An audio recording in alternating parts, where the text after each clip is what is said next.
back to the Apartment Geek Weekly, and I'm excited to do something a little bit different. This week, we're still apartment multifamily related, but I've got Dylan right here, who's one of the star agents with Acre Commercial in the office in Mission Valley. And I thought it would be interesting this week to get the perspective of what it's like to be an apartment broker in San Diego, kind of the day-to-day life, the good, the bad. A lot of owners out there, including myself and Dylan, who owns apartments, get cold called multiple times per day by brokers. So we all kind of have these different thoughts about real estate agents or realtors. And we're going to talk a little bit about the good, the bad, the ugly, so to speak. Dylan and I grew up, he's a friend from high school. So 15 years old, I think, 15, 16 years old is when we met. We connected back on surfing at La Jolla High School, and we're still friends, 24 years later, give or take. And Dylan graduated state with finance major, which I've always been really attracted to, working with people who are highly educated. So we'll get into that a little bit more.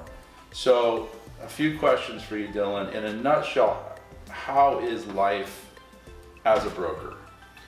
Life is great as a broker. It's a very flexible job, so you kind of work when you want to work, and you can work as hard as you want to work or not as hard as you want to work. Yeah. In the beginning, it was a grind. It was grueling. When you're first starting off in the business, you're on the phones all day, contacting owners, trying to dig up business. But now that I've been in this business for many years, it's scaled back a little bit, and I can kind of enjoy life more and keep a healthy balance. Yeah, got it. Okay. So you're generally pretty happy. Yeah, absolutely. In the line of work. Yeah. Well, I'll tell you, since I started brokerage, there wasn't a day in my career that I dreaded showing up for work. And I think that comes from the flexibility that you can have. You don't have a boss necessarily, breathing down your neck. So you have family. Yeah, I do. Yeah. So you've got some children. So that's huge. Yeah, no, it's great. Cool. This is a good question. I really like. The best thing about the business, other than cashing a commission check, because we all like cashing commission checks. Some are very large in the arena we're in. And the worst thing, and I know the worst thing, and I think you do too, which is cold calling. Yeah. The number one way that apartment brokers, we have to get business is we have to touch owners directly through the phone. Yep. Or you show up at their house, but then you're going to get probably shoot out of the front yard or whatever. So we're a lot of times going direct to owners, and again, I think we differentiate ourselves because of being educated, and we own real estate as well. So what's the best thing about the business? Well, I'm going to start with the worst thing, because that's probably the most interesting, is I don't really mind cold calling. I actually kind of enjoy it. It's kind of a chase for me. I've always been a people person, and that's probably, I would say enjoyable to me, because I just kind of treat it like a game, and it's fun, and you're talking to people, and you're just having conversations. So the worst thing in the business to me is probably the paperwork. As there's a lot of paperwork involved in these transactions, and kind of sitting down and doing that busy work doesn't appeal to me. I like being in front of people and socializing. So that is probably the worst part. A lot easier now with DocuSign though. Yeah, it is. Yeah. When I first started, it was the fax machine with ink to paper, which obviously made it harder. But the digital aspect has improved over the years. And a lot of clients that probably didn't even have scanners. So you have to go down to their house. Go meet them. Yeah, exactly. Yeah. And I would say the best thing is just getting back to the flexibility of being your own boss. You eat what you kill in this business, and being able to, like I said, work as hard as you want to work, or as little as you want to work, and just having that flexibility. To take trips, spend time with family. I'm real involved with my family and my kids. I drop them off every morning at school, so I have a lot of involvement, whereas some of my peers that work regular, 9 to 6 jobs or 8 to 6 jobs, they don't have that family time. They gotta come in, punch a clock, and if they wanted to take off early, it's probably a Yeah. bit of a hassle. Okay. There's an interesting question, and I've always told people I think the barrier of entry to get a real estate license is too low. Yeah. I feel like it's hard for us to differentiate ourselves because a lot of times we're dealing with people who maybe are not educated, or they are just more careless, whatever the background they came from, etc. And the hoops that the DRE makes you jump through are pretty easy. Yeah. To get a license. So how do you feel about that? What differentiates yourself as a broker? You obviously have a finance degree, you're good with numbers, but why are you different compared to a lot of the people that you see as competition?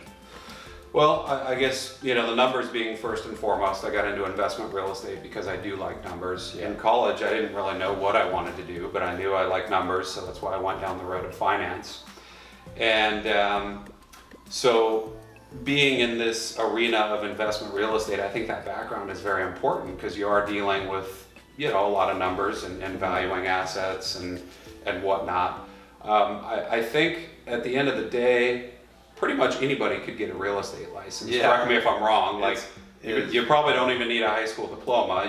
It's scary. Take the test and you're out there and you're dangerous. I talk to a lot of people, and I know a lot of people who just kind of have friends or family members or spouses who just got into real estate just because to kind of get their license. Yeah. And maybe they do a couple deals a year, and that's dangerous because you're trusting these people with pretty big decision, whether it's on the residential side or the investment side, and you got somebody who just is kind of winging it, kind of doing it part-time. Yeah. I think my biggest advantage when I got into the business was actually owning apartments prior to selling apartments. Yeah, you bought some stuff in 06, 07. Yeah, 07, and then in 2010 I bought my second building, both with you, as you know. Yeah.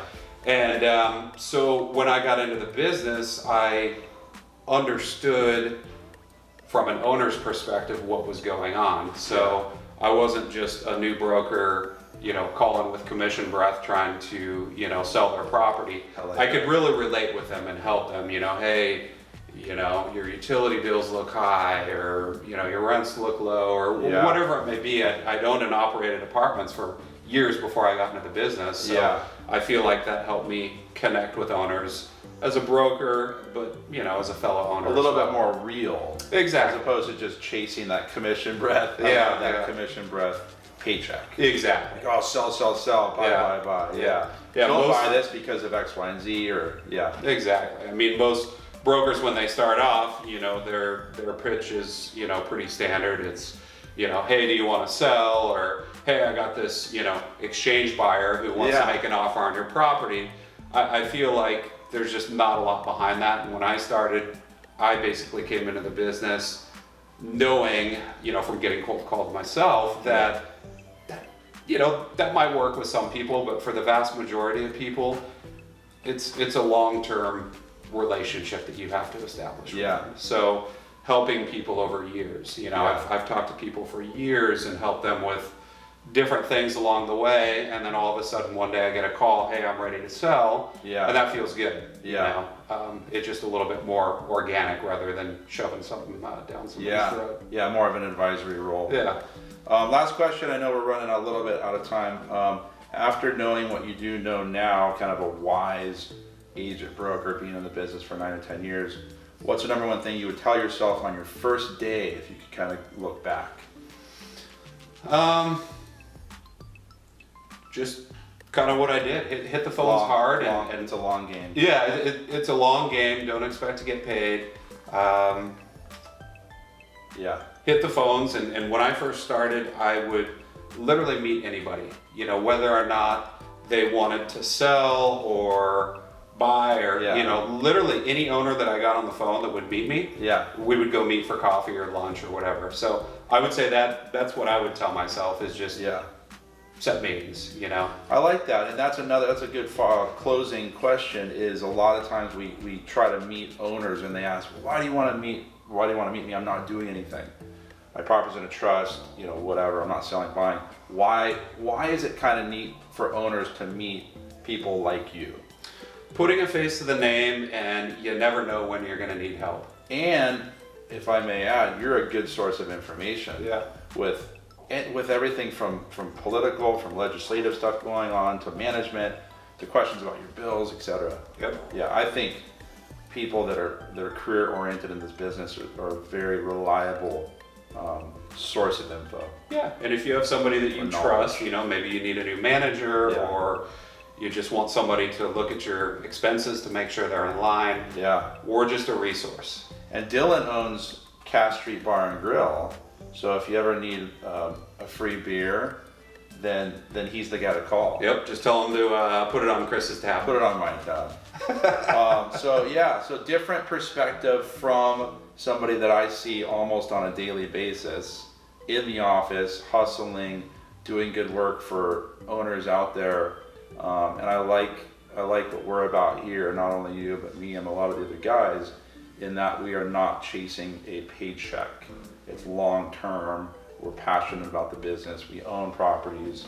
So hopefully there's some value that people got from kind of hearing a different perspective from a broker who's on the phones, calling owners, and differentiating himself.